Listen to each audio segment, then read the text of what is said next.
Have you ever been in a situation, maybe at work, where you really needed to express yourself clearly? Yeah, like in a big meeting or something. Exactly, and everyone's listening. But maybe the words just didn't quite land right? Perhaps because English isn't your first language? Oh, absolutely. That feeling, it's really frustrating, isn't it? Like you know what you want to say, but the language barrier just gets in the way. It can really hold you back.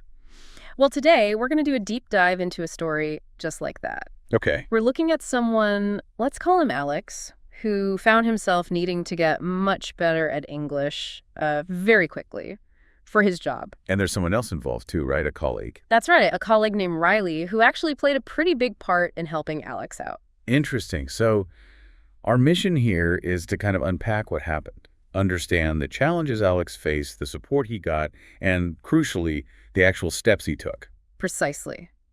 How did he improve his English under pressure in a short amount of time? What can we learn from it? Okay, let's get into it. Where does this story start? It starts in a meeting, a really crucial one for Alex's project. The kind where you really need to make a good impression. Definitely. But Alex, well, he was finding it difficult. What was the issue? Was it understanding or speaking?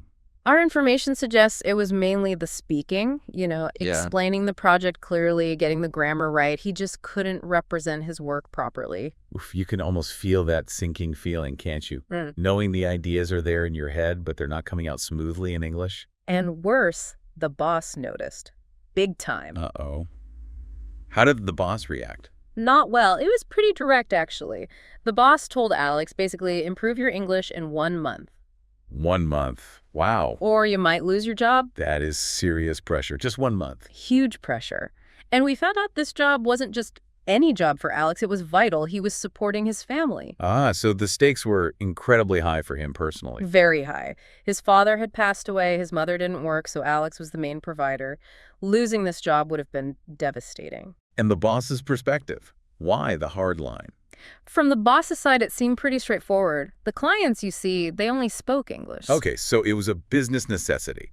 Effective communication in English was key for the company. Exactly. Makes sense from that angle, but still incredibly tough for Alex. So Alex comes out of this meeting obviously feeling pretty terrible, I imagine. Understandably worried, yeah. But luckily, his colleague Riley noticed something was up. Riley.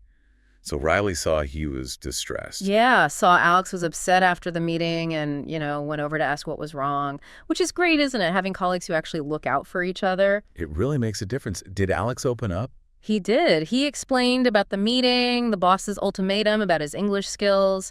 It must have taken some courage to admit that. It absolutely does. Admitting you're struggling, especially when your job's on the line. How did Riley respond? Very empathetically, it sounds like. Riley acknowledged how important English is now, as an international language for business. Really understood the situation. That kind of understanding can be so powerful, just knowing someone gets it. Totally. And apparently that support, that feeling of someone being on his side, it actually gave Alex a boost. He felt this new motivation, this determination to improve. That makes sense. Sometimes that initial support is the spark you need. Did Riley just offer sympathy? Or was there practical help too? Oh, it was very practical. Riley didn't just listen. Riley gave Alex some really solid step-by-step advice. Okay, this is the really useful part. What did Riley suggest? Right, so step 1 was figure out where you actually are with your English, your current level. Makes sense. How? Riley suggested taking a free English test online. Find your starting point, because how can you plan the journey if you don't know where you're starting from? That's fundamental, isn't it? Assess first. Yeah. See your strengths, your weaknesses. Okay, what was step 2? Step 2, set clear goals and make a schedule. The planning stage. Motivation and discipline. Exactly. Riley emphasized that goals keep you motivated and a schedule keeps you on track. It breaks down that huge task, learn a language in a month, into something manageable. Still, learning a language, even with goals, feels huge, especially in just a month. Did Riley have advice on how to actually start doing it without feeling overwhelmed? Yes, and this is clever. Step 3 was start small. Really small. How small? For the first 5 days, Riley suggested Alex only study for 10 minutes each day. Just 10 minutes. Yep. The idea was to ease into it, make it feel easy to begin, build the habit, remove that initial barrier of it feeling like too much work. I like that. 10 minutes is hard to argue with. It builds momentum. What else? Step 4 was about vocabulary. building up his word bank. Crucial for conversation. You need the words to express the thoughts. Right. Riley pointed out that knowing more words is absolutely key for conversations in English. Hard to talk if you don't have the vocabulary. True. Was it just about memorizing words? No, there was more to it. Step 5 was about connecting back to the why. Ah, the motivation piece again. Yeah. Riley reminded Alex to constantly keep in mind why he was doing this to keep that crucial job to support his family. That's powerful. Linking the effort directly to something so important helps you stay focused when it gets tough. Definitely. And it wasn't all just hard graft. Riley also suggested making it enjoyable. Step 6. How did Riley suggest making it fun?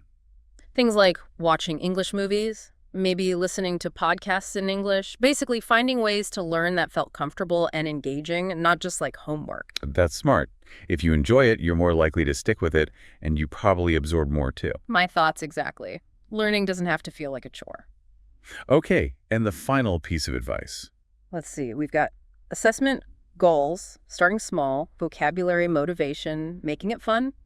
What's missing? Actually using the language. Step 7 was practice speaking. Yes, the active part. How did Riley suggest doing that? Suggested practicing with friends, maybe colleagues who also wanted to improve their English. Just talking. Makes sense. You have to activate all that vocabulary and grammar you're learning. Speaking builds fluency and confidence. So Alex took all this advice on board. He really committed, followed the steps Riley laid out, and then the month was up. The moment of truth. The boss calls Alex in again. Yep. And the news was good. He passed. He passed the English test. The boss told him right there. Wow. Imagine the relief Alex must have felt after all that worry and hard work. Absolutely huge relief. And happiness, obviously. The boss seemed pleased, too. Gave him positive feedback. Yeah. The boss acknowledged the improvement and said they expected Alex to have more confidence going forward, so the change was noticeable. That's fantastic. Did Alex understand how he'd managed it so quickly? He was actually a bit surprised himself. He apparently asked the boss, how did I improve so fast? And that was his chance to mention Riley. Exactly. Alex told the boss that Riley had been a massive help, gave him clear instructions, guidance. Did he mention any specific advice? He did. He specifically mentioned learning vocabulary and practicing speaking as being really key thanks to Riley's advice. So those practical steps really paid off. They really did. The boss was happy with the explanation, happy with the result, and confirmed Alex could keep his job. What a great outcome. It really shows something, doesn't it? It really does. For me, the key things are about, first, identifying where you need help, your weakness, then, crucially, seeking support or guidance. And then creating that structured plan, breaking it down, starting small like Riley suggested. And practicing consistently, especially when you're learning a language for a specific important reason, like a job. Yeah, and the aha moment for me in this deep dive is really how that practical step-by-step advice, combined with support from just one person, a friend or colleague, made such a tangible difference so quickly. Right. It wasn't some magic bullet. It was a sensible plan, consistent effort, and that bit of human support. It really makes you think, doesn't it? Yeah. What challenge are you facing, or what skill do you want to build in your own life? Maybe there's an area where taking a similar approach could work wonders. Breaking it down, getting a bit of guidance, and just starting, even if it's small. Something to definitely mull over. Could that structured, supported approach be the key for you too?